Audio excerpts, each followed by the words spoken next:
Welcome to Sound Values, powered in part by LSA Burger and Classic Gentlemen, of thank Denton. you for tuning in tonight on DentonRadio.com for Sound Values. My name is Kine Beats. We are located in the beautiful Discover Denton Welcome Center on the ever-lovely Denton Square. I am talking tonight with the one, the only, the man, the myth, the legend, Mr. DJ Lite Brite right here. Thank you, ladies sir. and gentlemen. Thank you. Man, That's a pretty cool intro. hey, you know, I do my best, man. That was quick, quick with it, you know. So, man, I'm excited to have you on. I am very excited to be here, I must say. I'm gonna give the people some background here real quick. Okay. So I was telling him a while back, I saw one of your Instagram posts. It was in stuff I might like. Clicked that. You know, every once in a while I'd be scrolling through and I'd see pictures, and then I saw a picture of you and your wife one time at like who knows, an event, something that was going on. And then one day I walk into my workplace and there's this lady being interviewed, and it turns out to be Lite Brite's wife. And Small world. Yeah, and so I walked back, and my boss Chris was like, "Hey, that her husband is a DJ," and I was like, and I immediately was like, "Yeah, DJ Lite Brite." Like it wasn't like it came. I was like, "This is crazy." And then the first day she worked there, I was like, "Hey, this is kind of strange, but I already kind of like know you in a way." And so I told her like the whole story. She was like, "What?" That is She's like, so "He'll love wild. that. He loves the connections and all that stuff, man." Always. So I always find that like. It's the strangest thing, one of the strangest coincidences I've had in a long Definitely. time. Of just of like, oh, hey, this is cool. Oh, wait, now I know this person personally. Like, you know, like I talk to his wife every day at work on how I can do Right. a better job at what I do. And like, you know, see you all over town now, man. Yeah, it's pretty so awesome. I know that you were up in OKC for a while, and now you're Correct. down around here.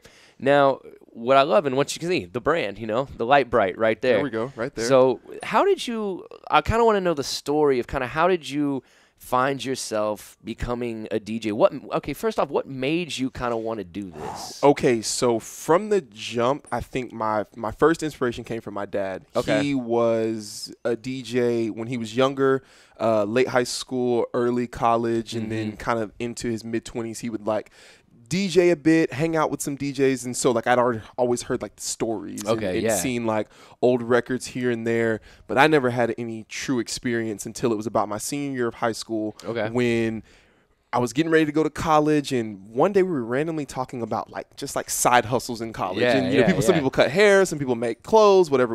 And he's like, "You could DJ, you know the music, whatever." And so I was like, "Okay, I'll give it a shot." DJ'd one party my senior year of high school. Is actually one of my good friends that threw the party, and it ended in everyone getting pepper sprayed.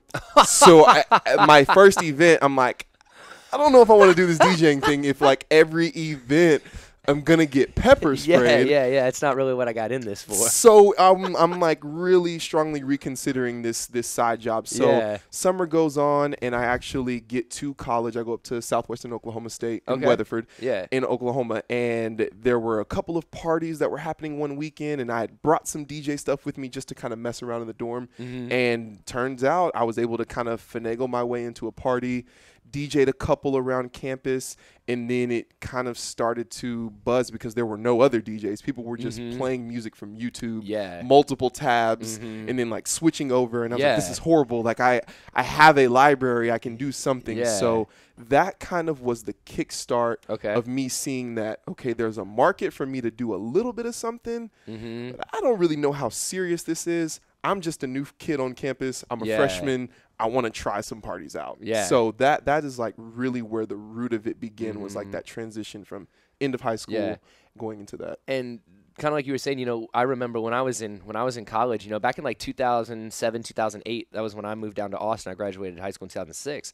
So I moved down to Austin, and I remember back then it was like you just had CDs, you know, so you would put a bunch of CDs if you had a CD player, and, you know, now you go to a college party and there's a DJ there. Yes. You know, so Yes. there was a big change where all of a sudden it was like, hey, we don't want to have to, like, we want somebody there taking care of this Bingo. all the time. And it was a Bingo. need. Yeah. It only makes sense. And of course, as a DJ, I'm like, well, you need to have a Yeah. DJ. There shouldn't be any other option for your event. But Yeah. in that time, it was just like, this is an opportunity for me to like get some clout, which it wasn't clout then, Yeah, but it was yeah, just like yeah, some yeah. popularity, Yeah. and do that sort of thing. And it's funny you say the CDs. That's my dad was DJing, you know, 2 or 3 years before I started, and those similar pieces of hardware that he was using still needed CDs. Yeah, okay, So yeah. there were, you know, you'd get promo CDs from a website, and they'd have like 40 tracks, and you could pop it in and play it. The and, CDJs. Yes. Yep. And by the time that I got to DJing, it was more digital and you didn't have to have CDs. So I was super thankful because I can hardly keep up with my phone,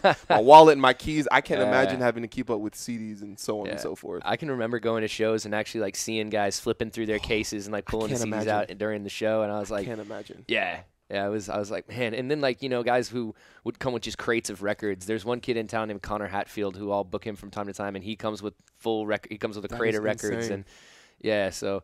But I was, I love it when the old guys come up to me and give me a hard time because they're like, but we used to actually do stuff. And I was like, whenever someone says we used to, I'm like, don't go down that lane. This is like the current times. We're modern right now. I'm like, yeah, man, we used to ride horses everywhere too. But guess what? Cars made it easier and more efficient and cheaper. And look at us now. Yeah, exactly. So yeah, man. So you kind of finagle your way into some parties, and you're doing this for fun and stuff like that. When did it kind of like? How does it turn into a job? It became a job when I felt like nothing else. No other true career field, and I don't want to, not any disrespect to any other jobs that I've had, but no other career field like gave me the feeling that I had when I DJ'd. It was not being a center of the party, center of attention type spot, but it was more of like, this is a completely creative space. So I can create a mood, or I can create an environment, or I can create an experience and also get paid to do it. I'm like, like, okay, what different avenues? Okay, so there are weddings. Okay, so there are college events. Oh, there's a sporting event. So it's not only just a small college party or a house party. Like, there are actual reputable events. And one of the first organizations that really kind of gave me a chance was the American Cancer Society. Okay. And I started working closely with them. At my school, they had a big event that a lot of students got involved with. And one year, the DJ couldn't make it, and I was pretty much like kind of the only other DJ in the region, which is a small area. But they were like, would you be interested? And I was like, yeah, I really would. I've always wanted to. The last 2 or 3 years, I've wanted to. And so that was like a step into me getting into a more mature DJing role versus just being the college DJ. It kind of gave me, a little more clout again. Some recognition. Bingo. And that was one point I actually was able to, make some great connections off of that event. And so I was like, well, let's see. Let's see if we can do this. And at the same time, like, I'm still playing basketball. So I'm playing with the idea of DJing, but I'm also like, well, I'm here for athletics. I'm here for academics. Let's stay grounded on that for the time being, and maybe something will happen. Before I moved up to Denton, I was about to take on an internship at a recording studio. And my dad sat me down at dinner, and he was like, I got to be honest with you. He's like, I'm going to be paying for you to go to school. He's like, I don't know how I feel about this recording studio thing. I don't feel like it's got that it's not that degree. He's like, I want you to have that degree, so I know you can have a job or whatever. And I remember I was so mad. He's like, paid for my dinner, ate it, and I was like, I'm out of here. And I called him, and I told him, I said, look, I know you're right. I said, I know you're right. I'll call you tomorrow and tell you you're right, but I'm mad at you right now. And then now that I've moved to Denton, because he was like, okay, well, where do you want to go to school? I was like, well, I guess I'll go to school in Denton. I didn't really know much about the music scene here at all, but it literally took, kind of like you said, like, I was like, well, I'm here for academics, but all of a sudden the DJ thing started to grow. So it was funny how, like, my dad saying, no, you're not going to do that music thing. You're going to go to a college and get a degree actually made me a more successful DJ and musician than I think ever going to that internship would have. Sometimes, and I think it's more times than sometimes, but I don't have all this data to correctly make a statement, but a path that has resistance, like there just seems to be more of a drive to either prove someone wrong or something wrong, and it's no disrespect to that person. Exactly. They're supposed to that fuel. It is that fuel. When I was in the transition from high school to college, like I wanted to be a DJ a little bit. And then when I became a true DJ, and I even had a summer after my freshman year, I went back to Dallas, to Frisco actually, and stayed the summer with my parents, had an opportunity to DJ in the club, got mentored by a few DJs, and I was like, oh, I'm going to be a club DJ. Like, that's what I'm going to do. And then EDM really started to blow up, and I felt like I was going to get on the main stage, and I was going to go to Vegas. And then it was like, nope, you need to be a producer. And I'm like, I don't like producing. I don't like, it's hard for me. Shout out to you, because I see you on Instagram, like going hard on the beats. And I'm just like, I wish I had just the lasso to reel me in and sit me down in a chair and produce. But I really loved like being able to move around. So I didn't want to necessarily be in a box. Yeah. And kind of playing sports, doing the academics and DJing, like I felt in a box in a few of the places. And that DJing really was just that outlet. So at one point I was trying to do whatever. I wanted to play at music festivals. I wanted to DJ weddings. I wanted to do corporate events. I'm like, whatever I'm DJing, I'm DJing. And that was like a superior drive for me to kind of start figuring out what a career as an entertainer was going to be like. And it wasn't well received by people in my camp as well, just because they were kind of along the same lines. They were like, oh, a DJ, like, what are you going to do? Just DJ college party? No, like there's a entire Huge industry. Yeah.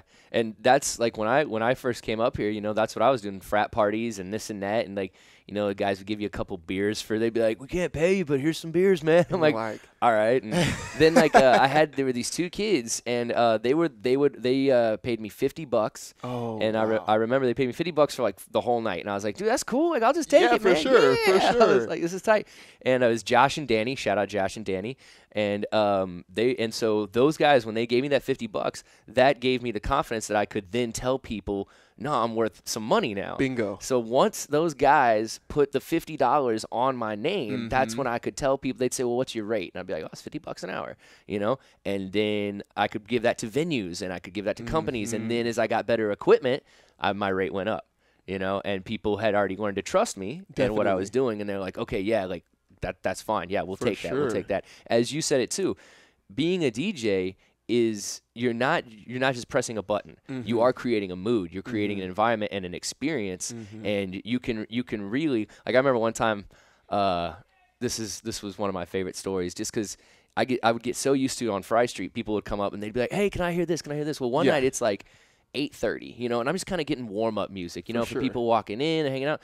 I remember this girl came up and she wanted a real hype song, like real hyphy song at 8:45, and nobody's there. And so I told her, I was like, let me do my job. I promise you're going to have a great time. I go, but here's the problem. I go, if I play that song right now, in 3 hours, everybody's going to be here and want to hear that song again. And you've already heard it. And then you're not going to have as much fun. And you could be wilding out with the other 150, 200 people who are going to be here in a little while. And what was her reaction? She was like, oh, okay. She was like, oh. Yeah, was like, oh. And I was that like, ain't no problem. Yeah, I was like, I promise if you let me do this, my job, you're going to have so much fun tonight. Yeah. Like, and if not, tell me, I'll make up for it, all right? Right. You got to throw that in there for insurance. Yeah, man. Yeah, so it's just, you can have fun and create that experience, Certainly. like you were saying, for people. And so do you feel like, you know, like you were saying, you were like, when I DJ, I'm DJing. Yes. You know, like you're in your zone, man. And, you know, even like when I see it, man, you got big old light letters and like you're the way everything looks is real nice, man. Thank so you. how that eye, that's what I like, man. You have a good eye for style and detail. I don't know where it came from. Honestly, that's one of the things that I'm trying to figure out, because I don't know. I don't give myself a lot of credit in a sense of I like to see things and just go with them. And I feel like there are some people that are just like super, super creative. Like my buddy right over here, he's like a creative. Shout outs to the buddy. Shout out to MJ, Shout outs to Retro MJ. P right over there. Yeah. He is a super creative. So sometimes I look at people like him, or you look at like the people that are really making hundreds of thousands or millions of dollars, and I'm like, how are they so? But then I kind of tap back into my lane, and I'm like, well, what would I want to experience? And then I think of like, what would the consumer want to experience? I'm like, well, they want to be wowed. Yeah. One of the things that my team, my camp, like even my wife and I, like we talk about, like, what are people's minds on right now? Like their attention spans aren't that sharp in a sense of like, you know, they're Squirrel. at an event. Yeah, bingo. Yeah. So you want to keep people engaged. And I'm like, okay, how can I keep people engaged? How can I just throw something in their face that just has them like, oh, wow, that's cool. And then not be on the phone the whole time. Or, you know, so I started with a couple of lights because my name is Lite Brite. So I'm like, well, how can I create a life-size Lite Brite? Well, it's kind of expensive to do so. So I'm like, okay, we'll cross that. We'll cross that plan out. I know how expensive those lights are, man. Oh my goodness! That's why when I see those mega festivals, you know, like when I see EDC, I'm like, they're $500 million worth of equipment that on there. investment alone is like 50% of the ticket sales. They're like, let's make sure that we sell all these tickets so we can cover our production. Yeah. But for me, just to relate it in, I wanted to have something that was attention grabbing, and I wanted to be able to create something that made people feel like warm and create an environment that felt fun. So when you would come to an event and you would see big 5-foot letters that had these color changing lights, you may have been thinking about something else. You may have been mad at the bouncer when you were coming in, or you may be disappointed in your friend who stood you up on the date that y'all were supposed to go on that night. But then you come to the event and it's like there's lights and the music is really good and the DJ's like doing, I don't know, he's cutting. He's like having a good time. playing He's on this, vibing out, dancing. You automatically, in my opinion, it doesn't give you an option to be upset. And I don't want anyone at my events having some sort of chip on their shoulder or being in the dumps. Like, this is an opportunity to get away. A lot of people say music is like a getaway space for them. I super feel that. Because at the end of the day, it's created in a manner that you connect with, that takes you to a place that may not necessarily be reality. And if your reality is kind of stressful, or maybe you had a hard day, that's something that I would just want to be able to create and never not create it. And so that's kind of been like the driving force in figuring out, what can I add, what can I do, what do people like. And even you know, your lighting, man, it's, you know, it's the soft blues and pinks and purples, and the way that all blends together is very welcoming. You know, it's not like, oh, you know, but like you can scan through and it's like, ooh, this is delightful. I kind of want to look at that in a few more minutes, you know. I'm going to go over here and grab some punch, but I'll be back to these lights here in a second. Let me tell you, I was at a venue not too long ago, and the uplighting in the venue was red. And it was just some friends and family, and we were sitting around having drinks, like not even a wild night, but we were all kind of feeling like a little hot and maybe even a little uncomfortable. And we were like trying to figure out, it's like, well, no, we're just having a few drinks. We're having dinner. Like, what's the vibe? And we were like, it's the uplighting. And so we asked the venue, could they change the uplighting? They shifted it to like a cool blue. And it's like, it truly felt like the mood of the room changed. And I really paid attention to that. And I was like, well, you know, thinking just human behavior. If you feel comfortable in one thing and uncomfortable in the other, well, just let's not do the other thing. So it's just like with the lighting things, I was like, well, you know, let's do light colors. Let's do very inviting colors. What's something that people like? Let's do it. That's cool, man. So how did you come up with, so why Lite Brite, you know? Okay. Like, did you go through some other names? Because I wasn't always Kind Beats. I had some terrible names when I was coming up. It's always been Lite Brite. And I think at one point it might have been like DJ Goggles. So like when I played basketball in high school, I wore goggles, and so like I got the nickname Goggles, and I was like at first like, I don't want to be called Goggles. I would have called you Gogs. Oh, that's pretty good. It. What's up, Austin? Good I like that. I like that short version of that. But it was that. But I had a friend, and shout out to my friend Tony. Her name's Antoinette. We met in science class my junior year. And she is a loud, vibrant personality. So if she sees you and like there's a connection, like she's all in your face saying, "What's up? How are you doing?" And I walked into the classroom and she was like, "This is exactly what she said. Boy, you are light skinned." And I was like, I just got to this school. This is like my second year. I never met this girl before. She's like, "I'm gonna call you Lite Brite," and I was like, okay. Just owned it. All right. Kid you not. First day of school. So like throughout the school, we actually sat next to each other, and she just kept calling me Lite Brite, kept calling me Lite Brite, kept calling me Lite Brite. So whole school year goes on, she only calls me Lite Brite. Then I kind of adopt it. And I'm like, okay, that kind of has a ring to it. And by senior year, when it was time for me to DJ, my buddy's like, okay, like, so we're building a flyer. Like, what's your DJ name going to be? And I was like, DJ Jalen. He was like, man, that's whack. That's whack. That's horrible. And I was like, and I was like, Lite Brite. And he was like, really? I was like, yeah. He's like, DJ Lite Brite, DJ Lite Brite, DJ Lite Brite. And it was like from then on in there, I was like, okay, that kind of sounds cool. And it stuck. And it was something that was really recognizable to people, because a lot of like the 90s babies remember the Lite Brite game. So on my Instagram, it's Lite Brite like the 90s game. On my Twitter, it's my username is Lite Brite like the 90s game, because I want people to associate that, you know, the nostalgia. And that's a good memory. You know, like you can't remember Lite Brite. Lite Brite. Yes. You know? It is. Just it sit is there so and cool. just stick things into a light up board and just feel comfortable. Bingo. And like make some shapes. And it was like one of those things where you created what you wanted to see. Yeah. So that kind of played into the whole aesthetic of my events and the experience that I try to create. You kind of create the vibe that you want. And so I'll make it, you make it, let's make it the best, and then we'll have a fun. Well, that's kind of what you did with Lite Brite. You got the colors and you put them in there, and it was whatever.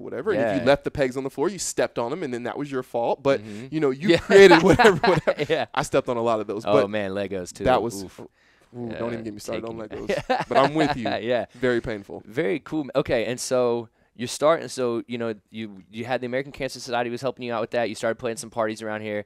And then, like, when was kind of like, because then I've seen, like, weddings and stuff, man, you know, and those kind of start popping off now. That's something that I started getting into, too. Because just like you, I was like, okay, man, like, the Kind Beats thing is fun. I'm enjoying this. I love making music. I'm having fun playing these shows. I was like, but I was basically like, how can I pay my rent doing what I love to do? Bingo. Now, I'm not going to be able to go to these events and play all my music all the time, so I'll have to just be a DJ at that point. I'm not a producer. I'm doing a DJ thing at that point. And so, yeah, just like fully, you know, I was like, okay, weddings, this.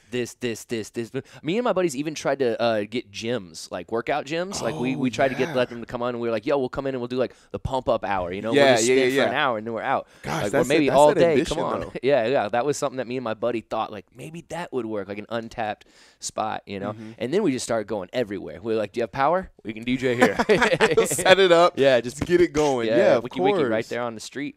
So when did you kind of start, you know, because you saw that stuff, you saw that as an opportunity. Correct. When did it start to like create itself? Well, it was right around the beginning of 2014. I actually had there was a student that went to the university. They had graduated and got married, or got engaged, and reached out, and they were like, "Would you do our wedding?" And I was like, "Oh, what? Yeah, I've never done a wedding before. Like, what do you need?" And they're like, "Well, would just be like small, intimate reception, maybe 50 people, like just some country. Like you can honestly just put it on a playlist and just hit play." And I was like, okay, cool. So got my little setup and had everything ready to go, and it went super smooth. It was like the biggest paycheck I'd ever gotten from an event, and I'm like, oh yeah, like let's rock and roll. And right after that, that summer had passed, and this wedding was in May. Right after that there was a wedding in like August, and I'd gotten a new piece of equipment and kind of started upgrading some things because I'm like, okay, if I can do one of these a month, like let's see what kind of revenue. But at the same time, I was wanting to still be an EDM producer, DJ. So I'm like, I can support my ambition by, you know, DJing the weddings. And then like that just did not work out. Like my first festival, I had an opening day slot on a stage that wasn't even completed. It was 105 degrees outside. The CDJs weren't set up correctly, and it was just like I felt like it was the universe telling me like, hey man, this isn't it. Like I know you want to, you can enjoy the music from afar, you can go to festivals, but like this is not your path. And I kind of took it a little bit, but I was still like, I'm not really sure. And right around that same time was the time that I decided to quit basketball. I had been doing events and seeing the possibilities of just really hitting that supreme happiness mode with what I wanted to do, having the opportunity to build something from the bottom with a name that I already kind of had built. And I was also selling Lite Brite t-shirts. So I had sold so many and gotten so much involvement back that I was just like, I can do it. I think I can do it. No, I can do it. I was like, no, I think I can do it. I was like, well, I can't do it with basketball. And I graduate, and then what am I going to do?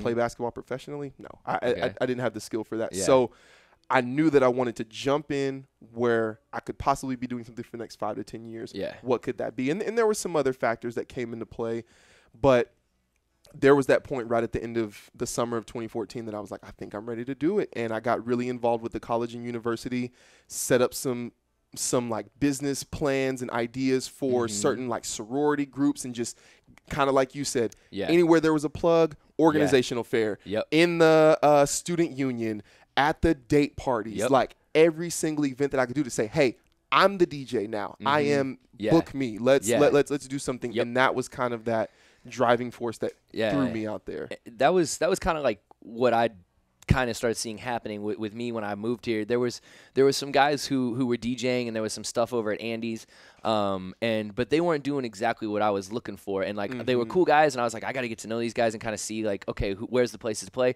So I bought a whole bunch of lights because nobody had any really lighting, and so that was kind of my way into getting to know people and to go to venues and stuff. And I had all this lighting, and then I was going, and then kids would come to the events. They'd be like, hey, whose lights are these? Yeah. They'd be like, they're his. And then they came to me and they're like, hey, can you come DJ my party? I was like, oh, I don't even DJ. I was like, I make beats and I just have the lights. But then I was like, totally. Yeah. I can. And so, next thing you know, like that's what I was seeing, those opportunities, just like you were saying were popping up.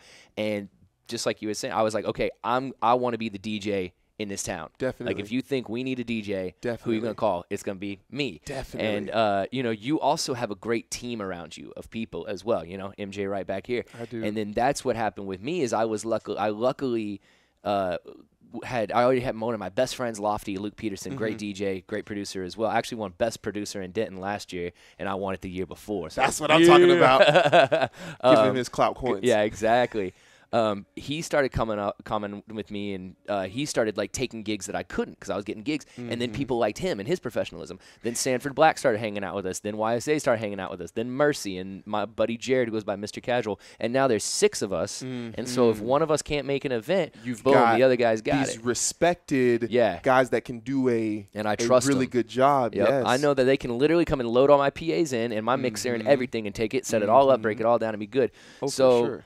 Yeah, like when did you start to? Because it's hard to do it by yourself. Oh my goodness, I did do it by myself from the jump. So from 2011 probably until about 2015, early 2015, I was doing a lot of my main DJing. Now, somewhere in between there, like there was a really crazy party stage, and I had a crew of friends who were all actually still pretty tight. MJ was actually a part of this crew, and so was my wife, and we were actually putting on some events, and they were pretty awesome. They actually did help grow.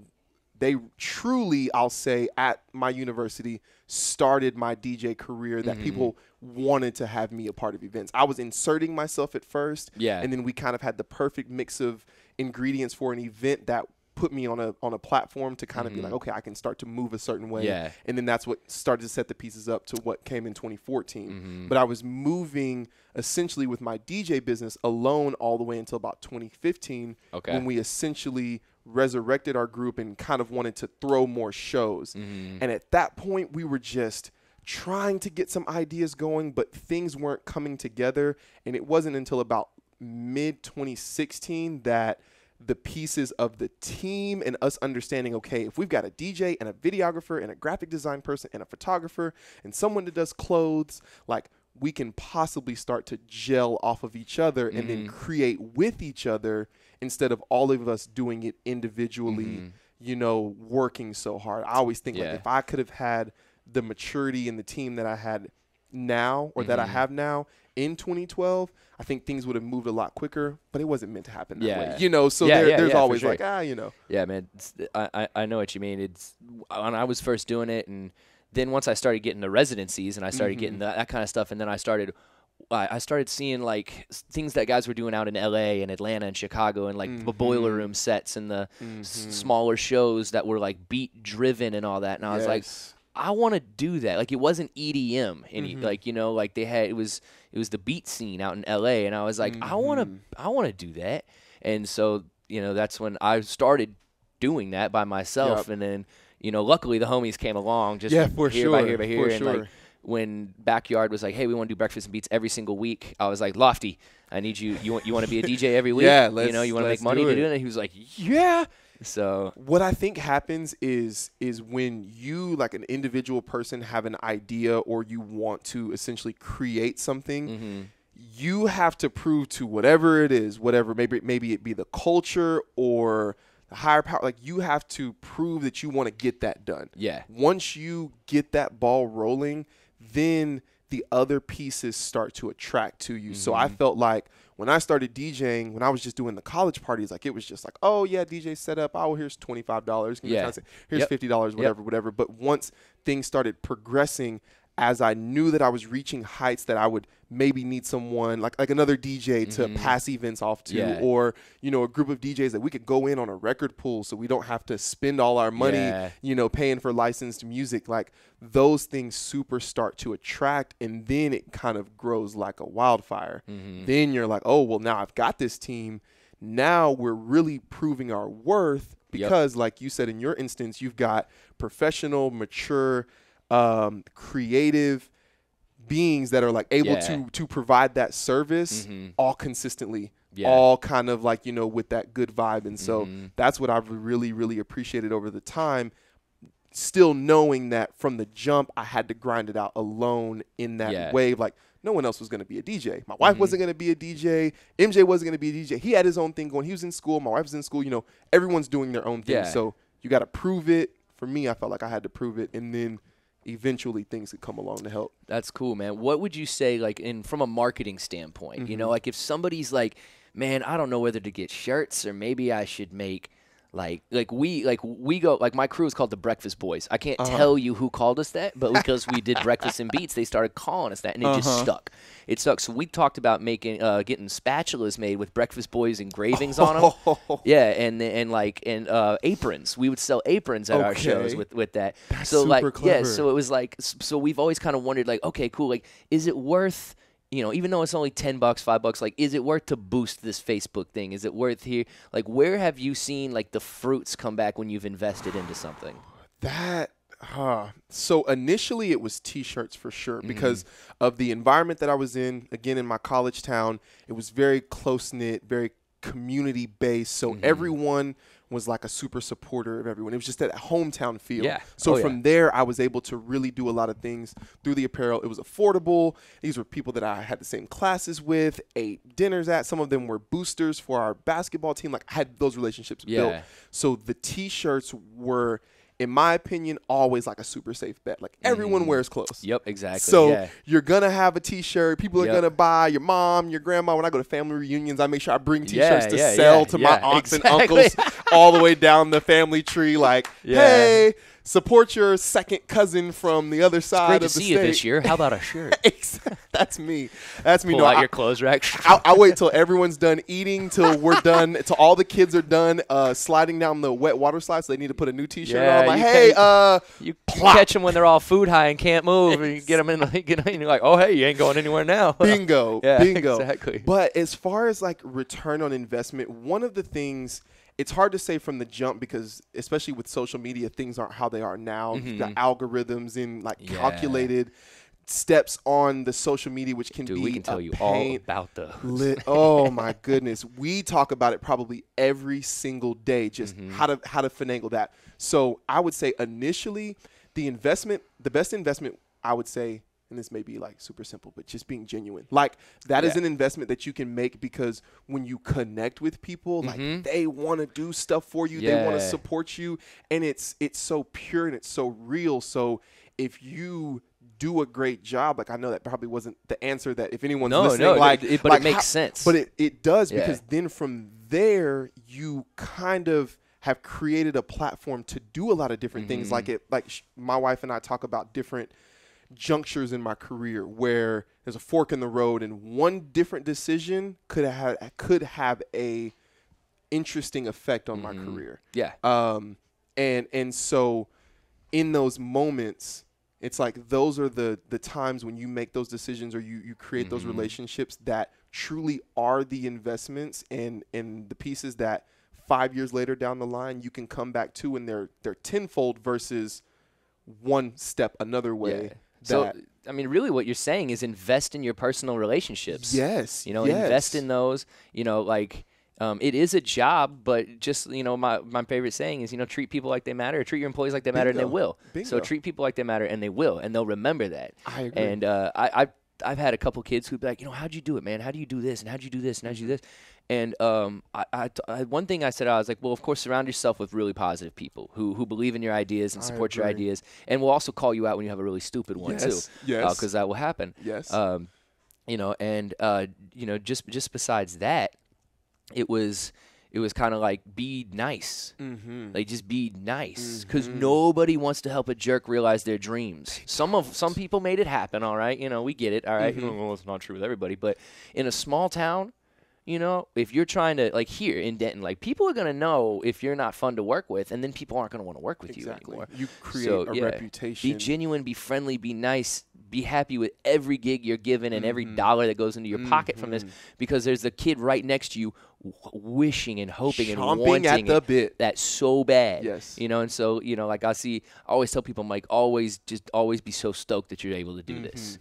Like, because you might not have been able to do this, but you were the person who got to do this. So I agree. Be hyped. I agree. It's wild just seeing that, and you've mentioned, you know, there are people that don't necessarily get that opportunity because they possibly burned a bridge. I actually had a mentor tell me yesterday on the phone. He said, "Be nice," and and it was like it was he was explaining something and then just said, "Be nice," and I was like, "Wait, are you talking to me or are you just like giving an example?" He said, "Well," he was like, "honestly."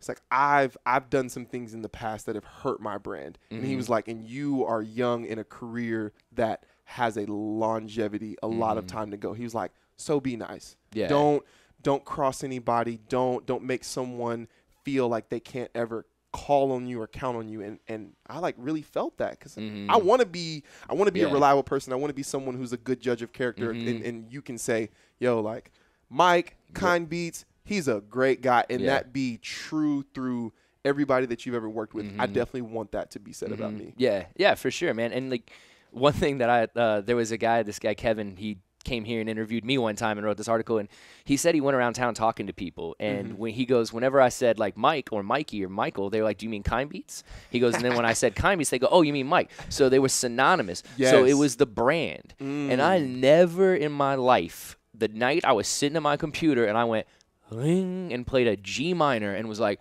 oh, that was kind of tight. Let's loop it, and then let's put this like hip hop beat behind it. I was like, this beat's kind of kind. And then that's how I became Kind. Never in my mind, and I didn't become Kind Beats until I wanted people to kind of have an idea of what I was doing. Definitely. You know? Okay. Like, and I didn't want to be DJ Kind. You know? Yes. It was Kind Beats. Even on flyers, homie, if they put DJ on there, I will ask them to change it. I've heard that you don't want the association DJ. It's not about. It's just the moniker. There's nothing wrong. Like, dude, like if I had a DJ name, it would have been DJ Tip Your Bartender, because I say that so many times at my shows and stuff. My buddy Sanford was like, dude, you're DJ Tip Your Bartender, man. So we're gonna do like a kind of like a dancey show like that, and we're all gonna go by DJ this or DJ that, and I'm gonna be DJ Tip Your Bartender. Oh, that's gonna be awesome. And I'm gonna come all kinds of Jersey Shore looking, that you know, is going to be just awesome. be fist pumping a lot. Yeah, for sure. But yeah, that branding and creating that brand, and then developing it. And so when people saw the name Kind Beats, they realized like it was a representation of myself. For sure. And I feel like Lite Brite, even though it was one lady saying some whack stuff, that's a representation of who you are. It is, and it like, or I don't know the word that I'm actually trying to use, but in turn, it created a platform for me to build off of that. I'm a very like flamboyant, exuberant, like just.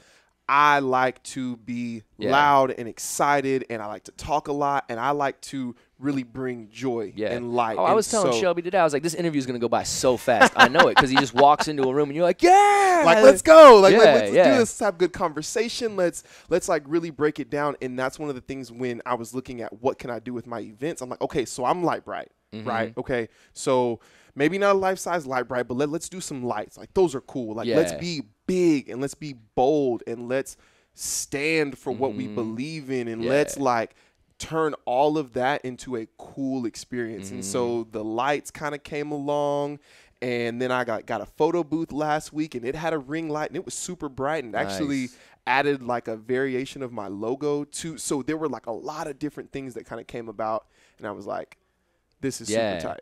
Yeah, man. It's, you know, and that's what I mean. It's like you embody that. There's like a couple. There's a band in town. If you ever get a chance to go see these guys, they're called Body English. Okay. And like that's one of my favorite band names I've ever heard. Them?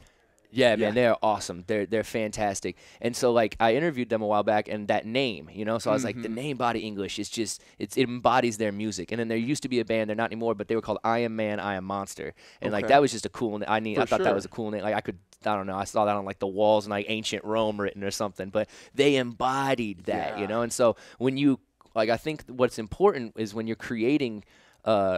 At first, it's like art, and it's something fun, and you get to do this and you do that. But then, like, it starts to turn into a brand. Yes. And something that you might not have ever expected before, and then you have to maintain that brand and then create staying power. Truly. You know. So how do I create staying power? And honestly, I think the way you stay is, you already said it, being genuine. Yeah. Because I tell you what, man, I don't think my music or my DJing abilities got me to be, successful at this. I think it was being nice and being genuine and having a good word spread that actually made me be successful at this. Not that I could press buttons on time.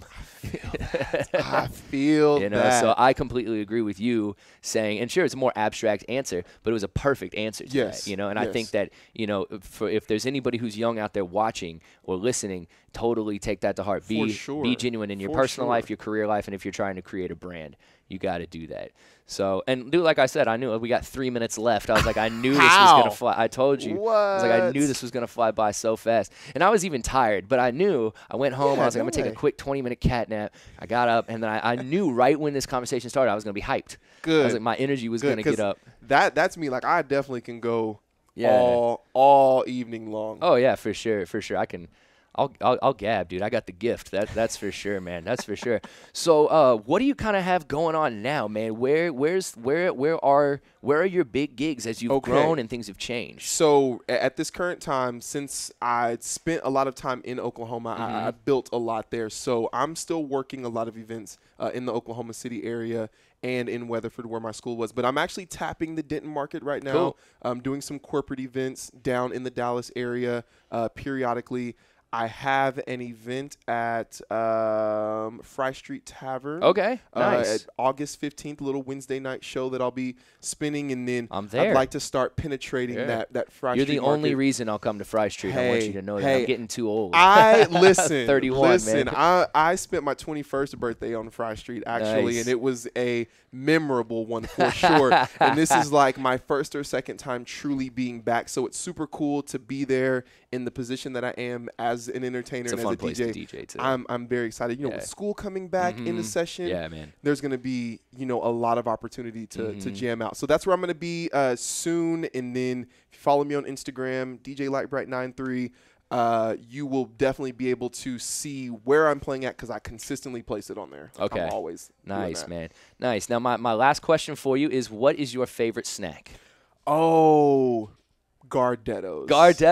Yeah. I'm a salty, crunchy guy. Do you get the rye crisps out before everything else? No, I don't. Shelby will, my wife, she will, and then even my mom, she'll hook me up with a bag of Gardettos, and she'll but let me get the rye, the crunch. I'm like, you can have them. The pretzels and the little white crispy ones, those are really good too. Nice, those are my favorites. Nice. Well, so if I'm ever at an event and you pull up with Gardettos, that's why I ask, man. That would be like so DJ awesome. Yuna, it's avocado and Icelandic sea salt. So if I roll in with an avocado and some Icelandic sea salt, be like, I remember, all right? But I met her on Fry Street. She was DJing, and she was doing good job. And I hadn't seen a lot of female DJs in town, and she was really cutting it up and doing How crazy. a great job. I actually just worked with her a couple of weekends ago at Lava Cantina in the Colony. So, yeah, for sure, man. She was cool, dude. She was cool. Super dope. Shout out to DJ Once Yuna. again, all these random connections, man. You never know. Small world. Once again, y'all, thank you so much for tuning in. Mr. Lite Brite, DJ Lite Brite. Thank you. MJ, always. appreciate you coming out as well. Man, it's been a great talk. I learned a lot. For sure. I'll probably go back and watch this so I can remember all the things that we said. Definitely do that. Yeah, man, exactly. If you enjoyed the interview tonight, please share. Sharing is caring. Show the love. All right, next week I've got Denton producer Mercy on the show. Just y'all wait. He's got those XXYXX vibes. He's coming up in the scene as well. Up next here on DentonRadio.com, we've got Ellie Bell and the Denton Vibe. So y'all stick around right here on DentonRadio.com. See you next time. Peace. Well, thank you for tuning in. We hope you enjoyed the show. Be sure to check out DentonRadio.com for new Denton artists and where they're playing next. While you're surfing the internet, make sure you check out our friends Classic of Denton at ClassicofDenton.com.